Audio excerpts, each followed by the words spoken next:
Muito bem, moçada, vamos para mais uma aula de geometria, a nossa segunda aula de geometria, onde nós vamos começar a falar de alguns poliedros, né, e corpos redondos que foram definidos lá na primeira aula. Então é importante que, se você não assistiu a primeira aula, assista essa aula lá para entender aquelas noções primitivas de ponto, reta, plano, espaço, o que são poliedros, né, os tipos de poliedros, o que é um sólido de Platão, como o cubo, que é o hexaedro regular, que eu vou explicar aqui, e por aí vai. Então assista lá com bastante paciência a primeira aula para você dar sequência e assistir essa segunda aula aqui. Nessa segunda aula nós vamos falar do cubo, né, que é o hexaedro regular, um sólido de Platão. Lembrando que os sólidos de Platão são poliedros regulares, todas as faces são formadas por polígonos regulares, né? O nosso cubo em questão, que é um hexaedro regular, hexa, né, pessoal, quer dizer 6, né, e edro são planos, né, faces.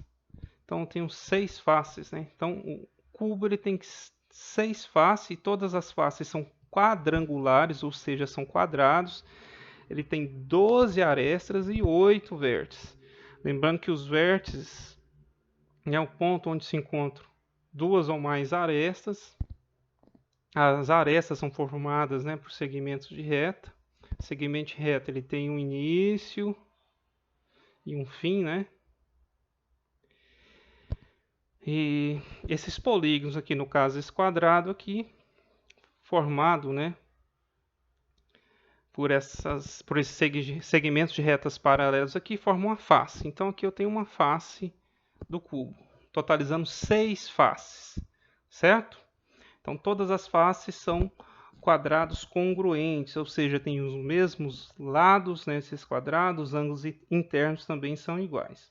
A planificação desse cubo eu tenho essa área aí, ó. Daqui dá para você perceber bem que essas aqui, ó, são as bases inferiores e superiores, parte de cima e a parte de baixo, ó, parte de cima, parte de baixo do cubo.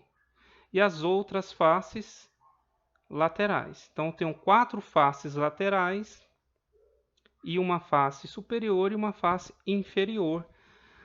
Dá para você ter bastante noção quando você faz a planificação, que é pegar essa figura aqui espacial e abrir ela em um plano, né?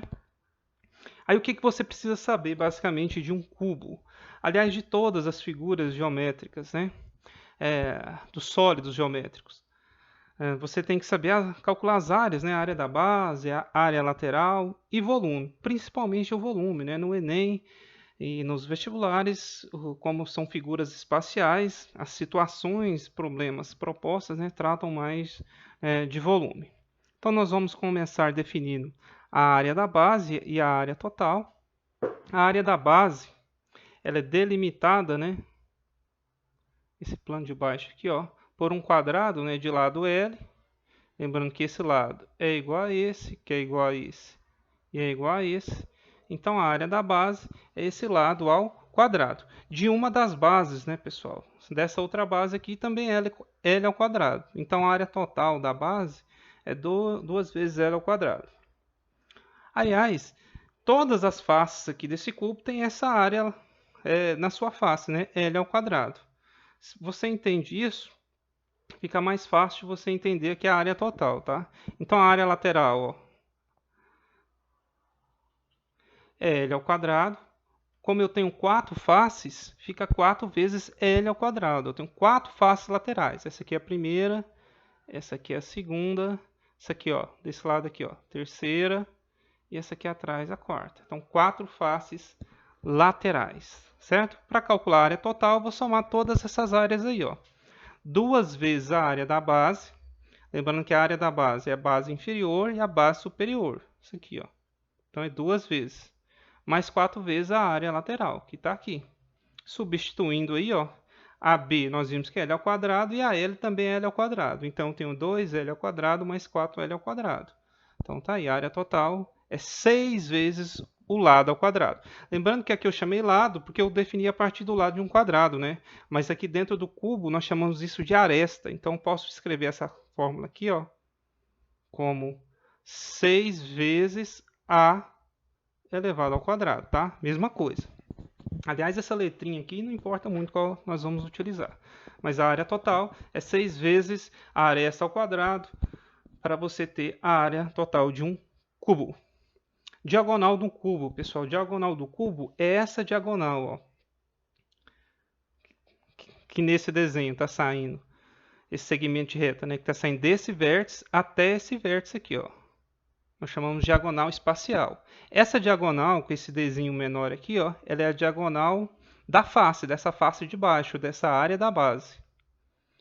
Para achar o quanto que vale uma expressão matemática para calcular essa diagonal aqui, nós precisamos saber quanto que vale essa diagonal dessa face. Tá? Para isso, nós vamos aplicar Pitágoras, porque aqui ó, eu tenho um desenho de um triângulo retângulo. Então, aplicando Pitágoras aqui, ó, esse aqui é um ângulo reto. Esse desenho aqui é a hipotenusa, né, desse triângulo retângulo. Então, aqui eu tenho esse Azinho como um dos catetos, e aqui também é a aresta, né, esse outro Azinho como os catetos. Então, aplicando Pitágoras aí, diagonal ao quadrado, que é a hipotenusa, é igual a soma do quadrado dos catetos. Então, A ao quadrado mais A ao quadrado.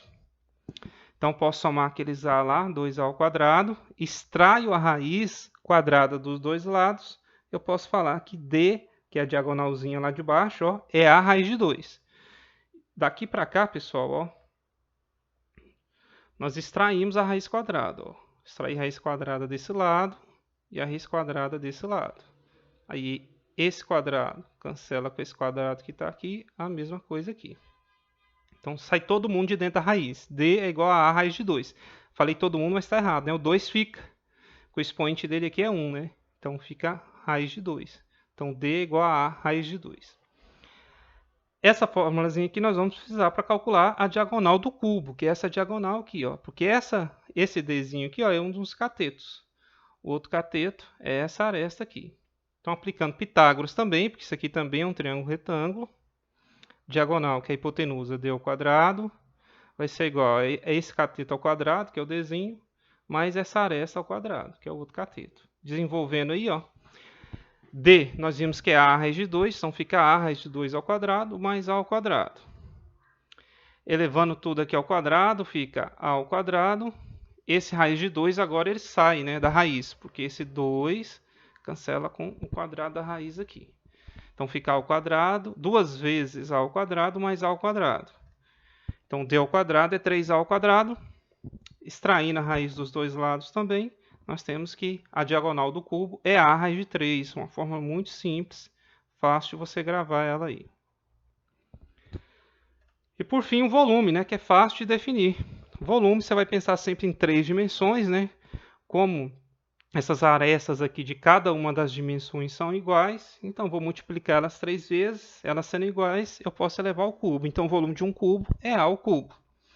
Importante você lembrar que o volume é o espaço ocupado por um corpo, por um objeto, e que no sistema, né, internacional de unidades, o metro cúbico é utilizado como unidade de volume, mas também pode aparecer para nós aí o decímetro cúbico e o centímetro cúbico. E tem muita questão que você vai ter que diferenciar o volume da capacidade, tá? A capacidade é o volume interno do recipiente, tá? É quanto, mais ou menos, de líquido você consegue colocar lá dentro. Geralmente é definido para líquidos, tá? Mas pode ser definido para gases também. E quando se fala em capacidade, geralmente nós utilizamos o litro ou o mililitro. Pessoal, entendam, capacidade é o volume interno. Então, quando você mede a capacidade volumétrica de um objeto, você tem que considerar a espessura. Esse cubo aqui, ó, quando eu falo volume, eu considero essa aresta aqui, a dimensão dela desprezível. A espessura dela, melhor dizendo, desprezível. Se eu considerar a capacidade, eu tenho que considerar a espessura aqui, ó. Quanto maior for a espessura dessa aresta, deixa eu tentar aqui. Se eu aumento a espessura dessa aresta, aliás, se eu aumento de uma, eu vou aumentar de todas, né? Vai diminuir a quantidade de líquido que eu vou colocar aqui dentro, que eu consigo colocar aqui dentro. Essa é a capacidade, é o volume interno, tá? Existe uma relação aí que é bom você saber, anotar aí, metro cúbico, né? Equivale a 1000 litros, o decímetro cúbico equivale a 1 litro e o centímetro cúbico equivale a 1 mililitro. Acredito que você já viu essas relações, que eu coloquei só para relembrar. Vamos fazer um exemplo aqui bem simples para você aplicar essas formulazinhas que nós já vimos. A diagonal de um cubo mede 3 raiz de 3. Aqui ele não falou qual que é a unidade, né? Então 3 raiz de 3 é o nosso D, diagonal do cubo. Determine a área lateral, o AL, a área total, nosso AT, e o volume desse cubo. Nós vimos que a diagonal do cubo é A raiz de 3. A raiz de 3, nós já definimos isso. Aqui o enunciado já nos falou que a D vale 3 raiz de 3. Então, no lugar de D, eu vou colocar 3 raiz de 3. E isso é igual a A raiz de 3. Com isso, eu consigo achar o valor de A, né? Posso cancelar esse raiz quadrada de 3 com raiz quadrada de 3. Então, o nosso A é igual a 3. É a aresta desse cubo. Para calcular a área lateral, nós já definimos lá, a área lateral é 4 vezes a aresta, ou lado, né? Vamos chamar de aresta, que aqui é o poliedro, né? Ao quadrado. Então, vai ser 4 vezes o 3 ao quadrado. Isso aqui é 4 vezes 3 ao quadrado é 9. 4 vezes 9 dá 36. Aqui eu não vou colocar unidade é unidade de área, mas como aqui eu não tenho a dimensão dessa diagonal do cubo, né? Qual que é a unidade, aliás, então posso deixar sem unidade. A área total, nós vimos na nossa demonstração lá, que é 6 vezes a aresta ao quadrado. Então vai ficar 6 vezes 3 ao quadrado. Isso é igual a 6 vezes 9, que é 54. Então, também unidades de área, né? Que aqui eu não sei qual é. E o volume, bem simples, né? É A elevado ao cubo. Então, o A vale 3, vai ficar 3 elevado ao cubo. Lembrando que elevar alguma coisa ao cubo é multiplicar ela 3 vezes, né? Então, fica 3 vezes 3 vezes 3. Isso aqui é igual a 27. Pessoal, vou encerrar. Vou fazer mais um vídeo aí resolvendo mais 2 exemplos para vocês.